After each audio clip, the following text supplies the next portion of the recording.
Nos quedó para el día jueves 20, a priori, ¿verdad? Obviamente tiene que ver el horario, así como también vamos a ver qué pasa con Cerro el día jueves. Si Cerro pasa, jugamos Copa, seguramente va a quedar postergado nuevamente. ¿Están conformes con la fecha que se eligió? Sí, es lo que en su momento habíamos solicitado, ¿verdad? Se jugaría directamente la primera semana hábil, digamos, que en este caso pasa a ser el jueves 20, siempre y cuando Cerro no pase. Ellos se han olvidado del Club Guaraní. Pero dejemos de lado todo lo negativo, pensemos a partir de ahora en positivo. Ese fue el mensaje que se lo di al señor Carlos Sosa. Vamos a colaborar, pero que sea una colaboración mutua.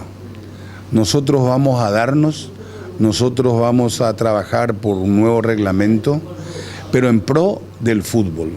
Y que esta nueva administración sea coherente y sea sincera a través de las palabras que escuché del mismo presidente de la asociación. Con necedad, con soberbia, no vamos a llegar no solamente a Rusia, no vamos ni a llegar a Clorinda.